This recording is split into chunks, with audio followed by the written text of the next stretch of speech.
Hola, este es el primer vídeo de la unidad didáctica 3 que lleva por título Crecimiento y Desarrollo Empresarial de la asignatura de Economía de la Empresa de segundo de bachillerato. En este primer vídeo se trabajará sobre la descripción de los factores de localización y dimensión empresarial. También se trabajará sobre el análisis de las estrategias de crecimiento interno y externo de las empresas.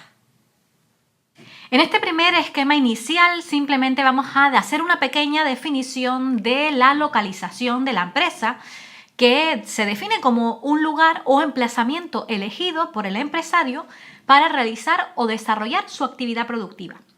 Pero para poder hacer una buena localización, para poder tener una buena localización, hay que tener en cuenta una serie de factores.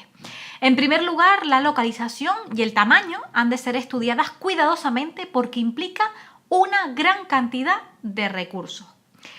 Otra de las cosas a tener en cuenta es que el análisis de la localización no es solo un problema inicial, sino que afecta a diferentes momentos de la vida de una empresa. Y en tercer lugar, es una decisión que condiciona tanto el primer establecimiento como las fases de expansión y los procesos de recolocación o de deslocalización de la empresa. Vamos a hablar ahora y detenernos en los factores de localización industrial, es decir, para las empresas industriales.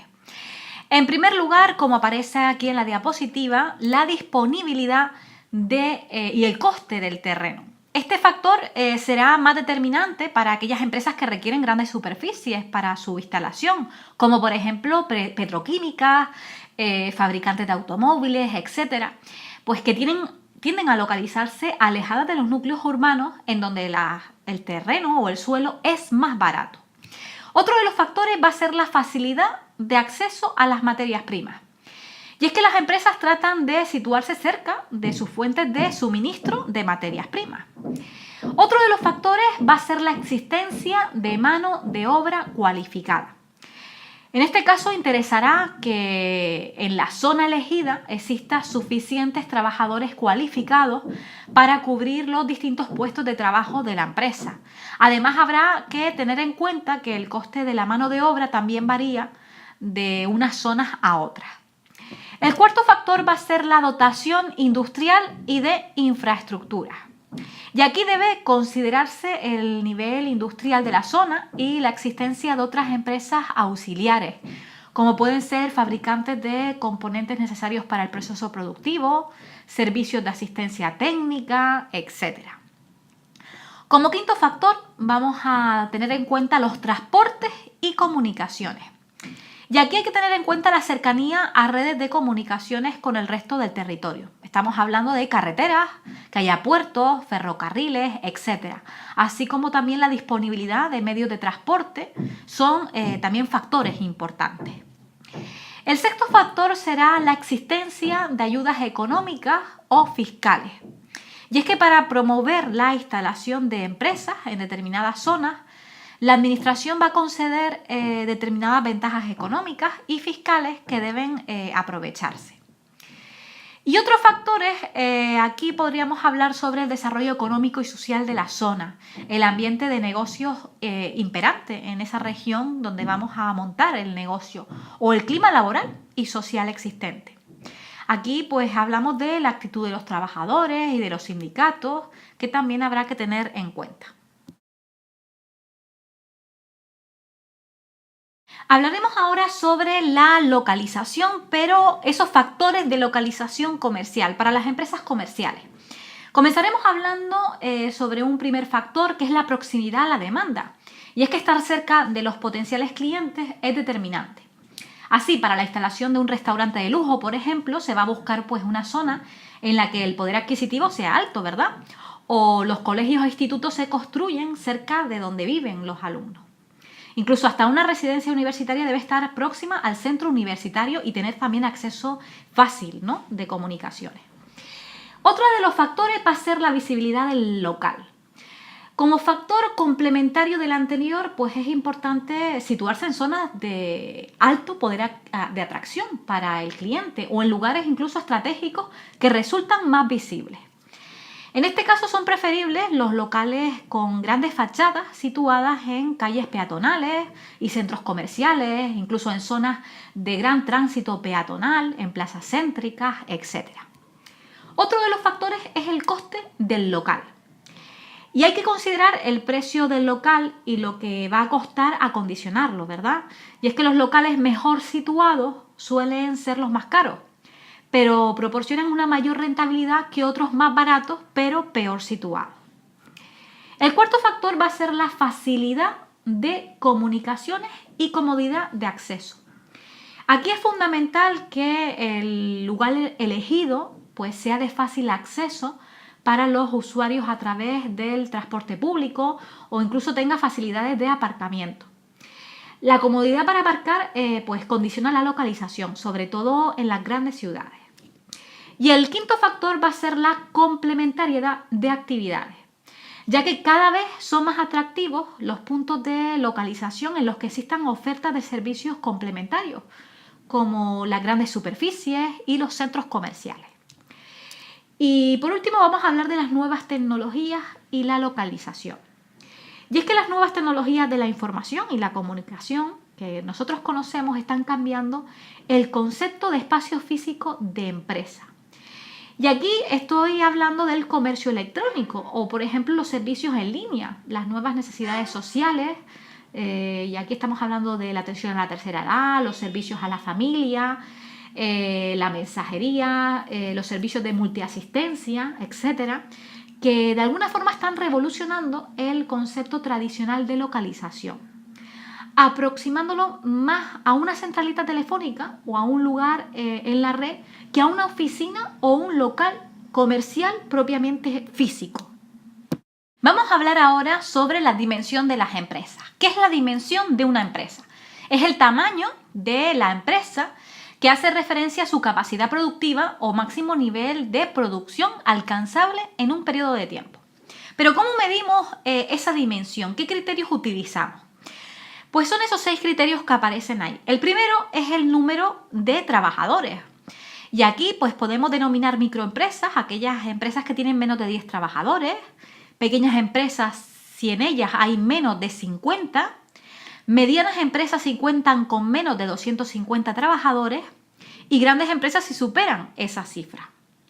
Este criterio, aunque es muy utilizado, resulta pues poco preciso en una época caracterizada por la sustitución de mano de obra por capital y también por la incorporación masiva de las nuevas tecnologías de la información y la comunicación. Otro de los criterios es el volumen de ventas o ingresos, que también es conocido como volumen de negocio o facturación. Este suele ser el criterio más empleado junto con el anterior. Otro de los criterios es el volumen de producción, que se suele medir en unidades físicas o también en unidades monetarias. El cuarto de los criterios va a ser el criterio de los recursos propios o neto patrimonial. ¿Esto qué es? Es el capital aportado por los socios más las reservas que ha ido acumulando la empresa. Otro de los criterios es el de recursos totales o activo total, que incluye pues tanto los recursos propios, que son los aportados por los socios, como los ajenos, los préstamos. Y por último, el último de los criterios es el criterio de los beneficios netos anuales, es decir, después de deducir intereses e impuestos.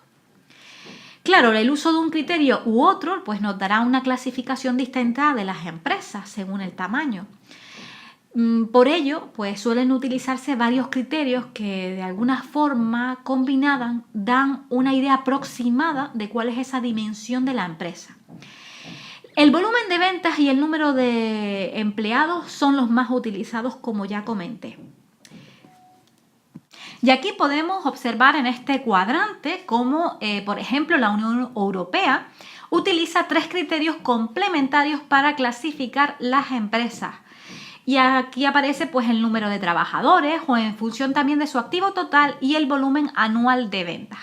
Utilizando estos 3 criterios complementarios clasifican las empresas en microempresas o bien pequeñas empresas, medianas empresas y grandes empresas. En este esquema simplemente les muestro de forma resumida cuáles son esos factores de localización industrial de los que ya hemos hablado. Y en esta siguiente diapositiva pues aparecen esos factores de localización comercial de forma resumida que también hemos definido. Vamos ahora a hablar sobre el análisis de las estrategias de crecimiento interno y externo. Para ello primero vamos a hablar sobre las ventajas del crecimiento y profundizaremos sobre las economías de escala. Las economías de escala, como dice aquí en la diapositiva, se obtienen al disminuir el coste medio, el coste por unidad, a medida que crece la empresa y aumenta la cantidad de producción. Las razones que explican estas economías de escala son las siguientes. En el aspecto productivo, pues la gran dimensión posibilita un grado de mecanización y lo que permite es aprovechar mejor las ventajas de la división del trabajo y la especialización y por consiguiente mejorar también así la destreza y habilidad de los trabajadores. Hay menor pérdida de tiempo en los cambios de tareas, etc. Otra de los aspectos productivos es que utiliza equipos polivalentes, automatizar los procesos y emplear robots y máquinas con gran capacidad pues para realizar simultáneamente varias tareas y por consiguiente ahorra también en costes y en personal. Otra de las razones que explican estas economías de escala son en el aspecto comercial, pues la gran empresa reduce costes en sus compras al hacerlo a gran escala, ya que consigue mejores precios de sus proveedores. Esto unido a las ventajas en el aspecto productivo lo que va a permitir es disponer de mayores recursos para la promoción y la publicidad, también para investigación de mercados, etc. Al dedicar más recursos al conocimiento del mercado, está pues lógicamente en mejores condiciones para renovar sus productos en función de la demanda y así diferenciarlos de los competidores. Y con respecto al aspecto financiero, las grandes empresas tienen más posibilidades de acceso a las diferentes fuentes financieras. Y estamos hablando aquí pues, de bolsa, de financiación internacional, etc. Y obtienen además pues, mejores condiciones, ya que su tamaño las convierte en clientes preferentes que se benefician de los tipos de interés más bajos. Pero ¿cómo pueden crecer las empresas? Pues las empresas pueden crecer gracias pues, a la especialización o diversificación, o bien pues al mercado nacional o la internacionalización, o gracias al crecimiento interno o externo. Vamos a hablar en primer lugar sobre la especialización y diversificación. En su desarrollo, las empresas pueden crecer pues, por medio de la especialización o a través de la diversificación. En el crecimiento por especialización, la empresa intensifica el esfuerzo en sus productos actuales, mejorándolos y ampliando sus ventas tanto en los mercados actuales como en nuevos mercados. Mientras que el crecimiento por diversificación supone una cierta ruptura con la trayectoria de la empresa al desarrollarse en nuevos mercados y con nuevos productos. Aquí aparece una matriz que se llama matriz mercado-producto de la tabla que contempla las distintas opciones de crecimiento. La estrategia de especialización presenta diversas variantes, que son las que aparecen en esta diapositiva. La primera de ellas es la penetración de mercado, que consiste en incrementar las ventas de los productos actuales de la empresa entre sus clientes habituales o consiguiendo pues, nuevos clientes. La mayor participación en el mercado puede obtenerse mediante, pues, por ejemplo, la mejora de la calidad, la publicidad o la promoción o incluso la reducción de los precios. Otra de las estrategias de especialización es el desarrollo de mercado. Con esta estrategia, la empresa introduce sus productos actuales en nuevos mercados, tanto en nuevas áreas geográficas como en nuevos segmentos de un mismo mercado. Así, pues muchas empresas de la Unión Europea, por ejemplo, fabricantes de automóviles, electrodomésticos, de ropa, etc., están introduciendo también sus productos habituales en China, en Europa del Este y con gran aceptación. La tercera de las estrategias de especialización es el desarrollo de productos. Con esta estrategia, la empresa se mantiene en un mercado actual, pero desarrolla nuevos productos relacionados o complementarios a los productos actuales. Por ejemplo, las leches enriquecidas o los yogures con bífidos, incluso los electrodomésticos ecológicos, son algunos de los ejemplos con los que la empresa renueva sus productos y ofrece una imagen de innovación.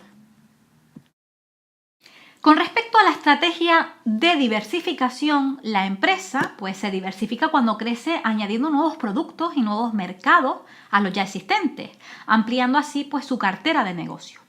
Y existen diferentes estrategias de diversificación que son esas que aparecen en la diapositiva.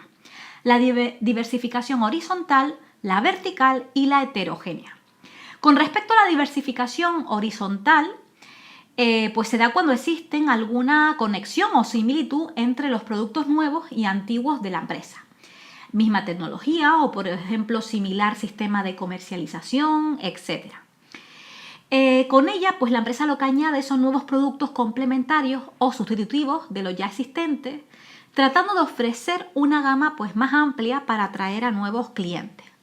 Por ejemplo, el grupo de Leche Pascual fue añadiendo a su línea de productos lácteos otros productos complementarios, como la línea de desayunos, estamos hablando de cereales, de miel, de confituras, etc. La línea de postres o incluso pues, la línea de zumos, de frutos, etc. Con respecto a la diversificación vertical, consiste en crecer añadiendo nuevas actividades a las actuales, pero dentro de un mismo sector. Así, pues una cooperativa agrícola, por ejemplo, puede decidir ampliar su negocio envasando ella misma sus verduras o incluso creando una red de tiendas para su distribución. Lo que supone es extender su actividad integrando otras actividades dentro de la cadena de valor del sector.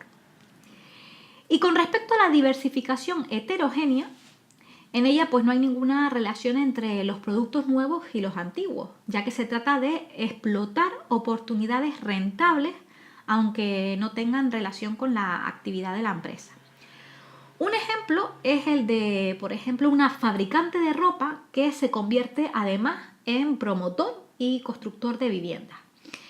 La verdad que este tipo de estrategia es la más arriesgada, ya que la empresa entra en entornos competitivos nuevos que implican pues, nuevos conocimientos y nuevas estructuras de la empresa. Por último, voy a hablar sobre la subcontratación como alternativa.